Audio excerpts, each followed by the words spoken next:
Sudhir Kumar formats YouTube channel में आपका स्वागत है। 9वीं एवं 10वीं कक्षा के विद्यार्थियों के लिए ऑनलाइन कक्षाओं का आरंभ। यह कक्षाएं यूट्यूब पर उपलब्ध रहेंगी और इस चैनल पर आप गणित की कक्षाएं ले सकेंगे। अपने सुझाव आप कमेंट बॉक्स में दे सकते हैं। कक्षा 10वीं निर्देशांक ज्यामिति क्षेत्रफल एवं प्रश्नावली 7.3 त्रिभुज का क्षेत्रफल। त्रिभुज के क्षेत्रफल का फॉर्मूला सूत्र बनाने के लिए आइए हम एक कार्तीय तल में एक त्रिभुज लेते हैं। जैसा कि आपके सामने x अक्ष और y अक्ष को मिला करके एक कार्तीय तल बनाया गया है। इस कार्तीय तल में ABC एक त्रिभुज है ABC, जिसमें A के निर्देशांक x1 y1, B के निर्देशांक x2 y2 और C के निर्देशांक x3 y3 हैं। हमें इस त्रिभुज का क्षेत्रफल ज्ञात करना है। इस त्रिभुज का क्षेत्रफल ज्ञात करने के लिए हम ज्यामितीय क्षेत्रफल के सूत्रों की सहायता लेंगे। जरा ध्यान से देखिए, ABC ये एक त्रिभुज है। इस त्रिभुज में यदि हम ये नीचे का समलंब ADFC ये पूरा जोड़ देते हैं, ये क्षेत्रफल, तो ये पूरी एक पंचभुज बन जाएगी। यानी ABCFD ये एक पंचभुज है।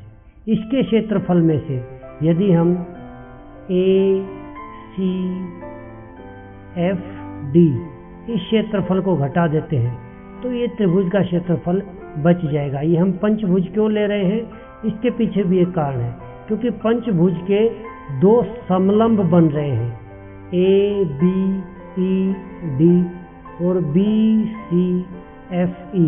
इन दोनों समलंबों का क्षेत्रफल निकाल के जोड़ना आसान रहता है। हम क्या करेंगे, इन दोनों समलंबों का क्षेत्रफल जोड़ेंगे और उसमें से इस नीचे वाले समलंब का क्षेत्रफल माइनस कर देंगे, तो इस प्रकार ये हमें त्रिभुज का क्षेत्रफल प्राप्त हो जाएगा।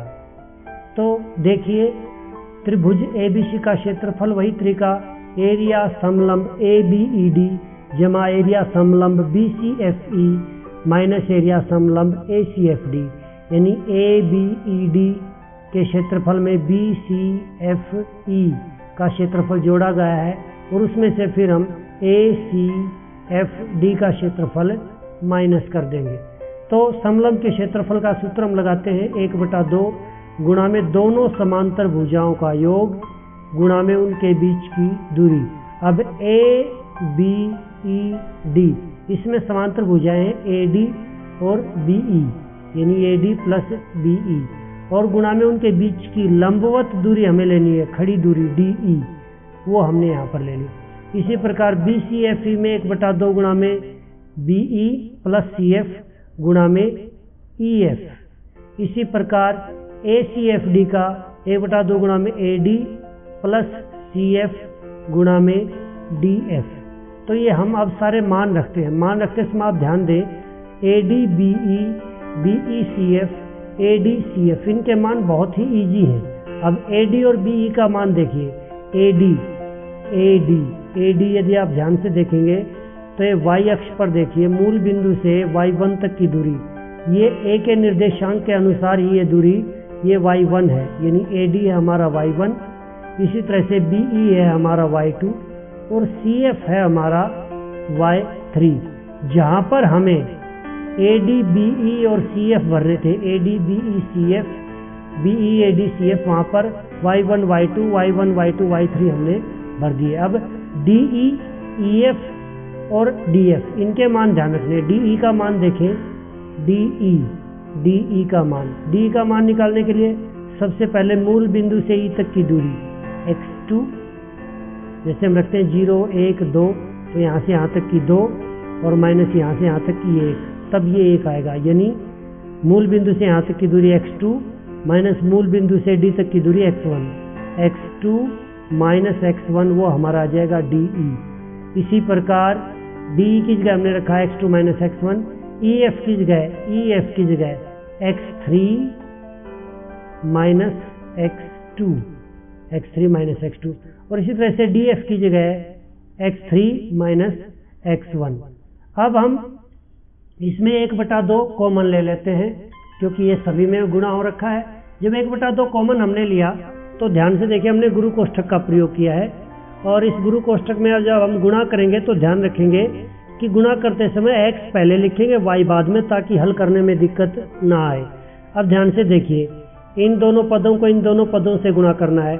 x2 को y1 से, x2y1, x2 y2, x2 y2। इसी प्रकार minus x1 y2 minus x1 y2, और इसी प्रकार minus x1 y1 minus x1 y1। तो इसी प्रकार इन दोनों की गुणा इन 4 पदों में आ गई। अब माइनस करके हमने पहले इनकी गुणा करने के लिए हमने धनु कोष्ठक लगाया। क्यों? क्योंकि इन दोनों का गुणनफल हमें माइनस करना है।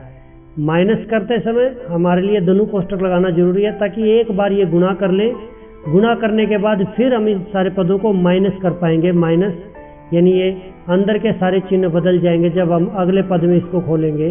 तो x3 y1, x3 y3, x1 y1, x1 y3, minus का प्लस हो गया और प्लस का माइनस हो गया। तो अब आप सिंप्लीफाई देखिए, हमने इनको एज इट इज रखा।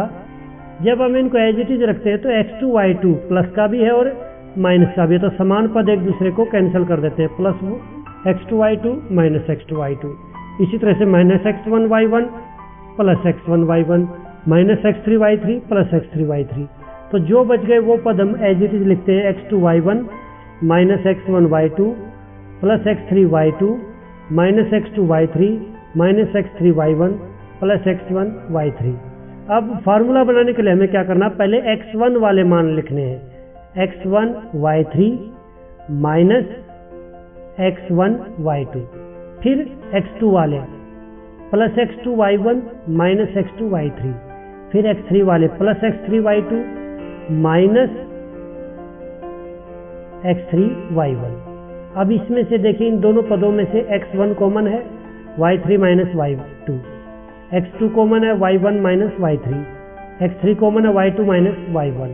अब हमें क्या करना है, इन सभी पदों में से माइनस कॉमन ले लेते हैं। माइनस बाहर लिया तो y3 माइनस y2 बन गया y2 माइनस y3, तो यहाँ से माइनस बाहर आएगा y3 माइनस y1, और ये y1 माइनस y2।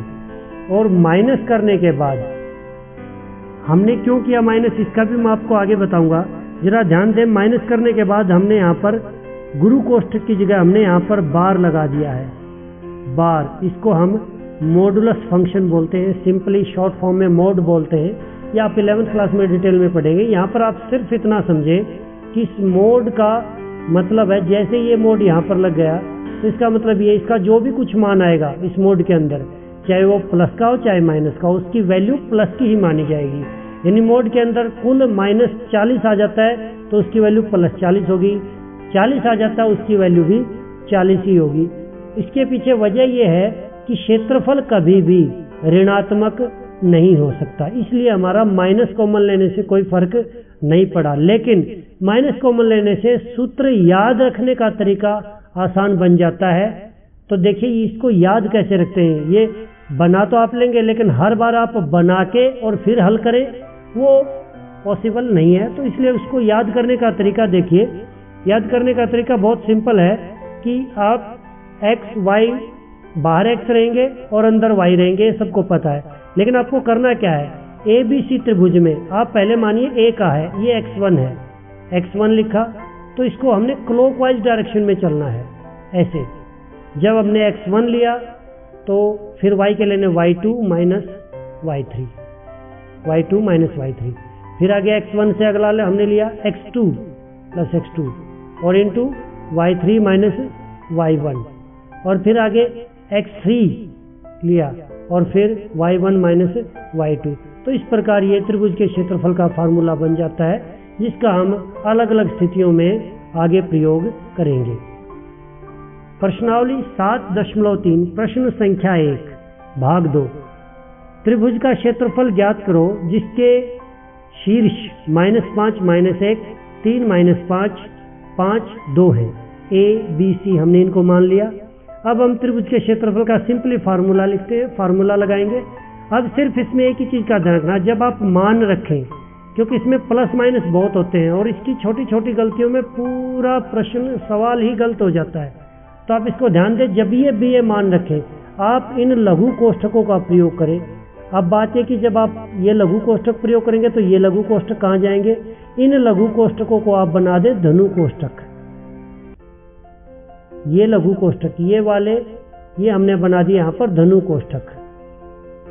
और फिर इनके अंदर जो मान है x1 का -5, जहाँ जहाँ x1 था -5 ब्रैकेट के साथ लिखें। x1 यहाँ था -5, फिर y2 - y3, y2 -5 -2, -5 भी ब्रैकेट में और माइनस फिर 2 भी ब्रैकेट में।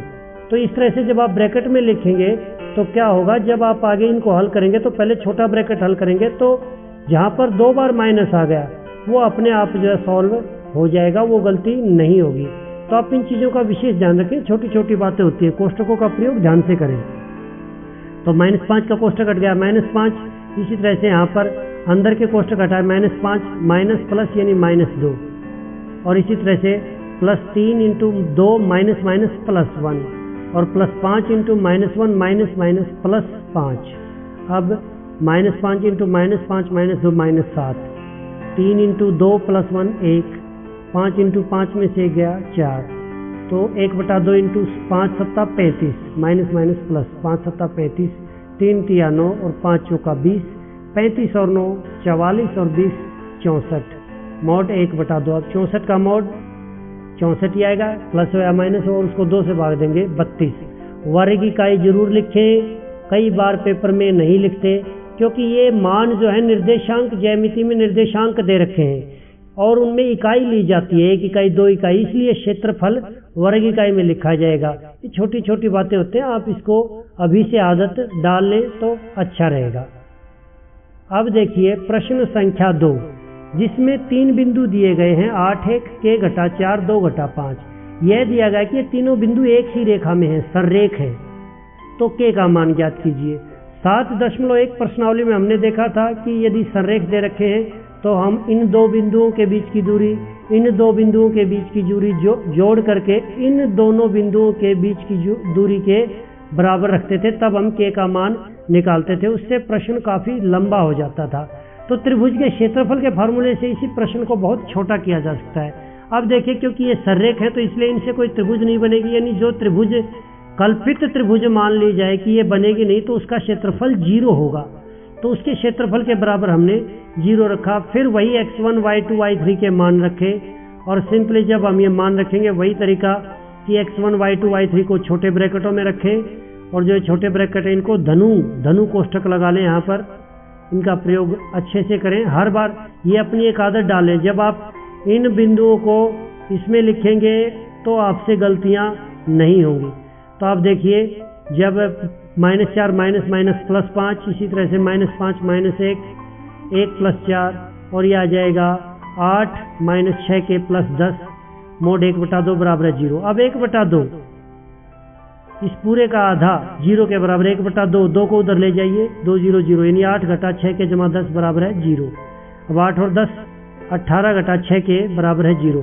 अब 18 घटा 6 के में कोई भी वैल्यू रखी जाए वो एक पॉजिटिव वैल्यू होगी, यानी 18 घटा 6 के को हम 18 घटा 6 के ही लिख सकते हैं, यानी 18 घटा 6 के बराबर है 0। 18 बराबर है 6 के, यानी k बराबर है 6 को उधर ले जाइए, 18/6 बराबर है 3। तो k की वैल्यू हमारी -3 आ गई। इस तरह के प्रश्नों में आप विशेष ध्यान रखें, मोड की वैल्यू लेते समय कभी कभी आपके सामने कुछ प्रश्न अलग तरह के आ सकते हैं। जैसे मान लीजिए यहीं पर ये 18 घटा 6 के था, यदि यहीं पर ये 6 के घटा 18 होता, 6 के घटा 18 होता, तब भी इसका उत्तर उससे कोई फर्क नहीं पड़ता, k की वैल्यू 3 ही आती है। लेकिन कभी कभी ऐसी भी स्थितियाँ आएंगी कि हो सकता है कि k की वैल्यू आपको नेगेटिव भी आ जाए, तो आपको उन सवालों में भी ध्यान रखना पड़ेगा। जैसे आप अलग अलग तरीके के सवालों की प्रैक्टिस करेंगे, आपको सारे प्रश्न आते जाएंगे। अब प्रश्न संख्या 5 में दिया गया है कि हम जानते हैं किसी त्रिभुज को उसकी माध्यिका 2 बराबर क्षेत्रफल वाले त्रिभुजों में विभाजित करती है। तो हमें इसको सिद्ध करना है त्रिभुजों के क्षेत्रफल के सूत्र की सहायता से। तो सिंपली हमने एक माध्यिका खींची। माध्यिका आपको पता है इस शीर्ष को सामने वाली भुजा के मध्य बिंदु से मिलाया जाता है, तो यानी PBC का मध्य बिंदु है। अब आपको सिद्ध करना है ये पीले वाला क्षेत्रफल और हरे वाला क्षेत्रफल, एक तो ये दोनों बराबर है और इन दोनों का योगफल ABC के योगफल के बराबर है।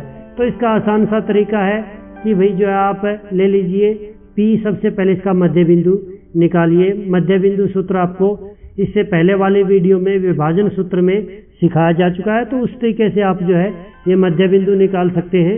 B और C का मध्य बिंदु यानी x1 जमा x2/2 x आ जाएगा और y1 जमा y2/2 y आ जाएगा।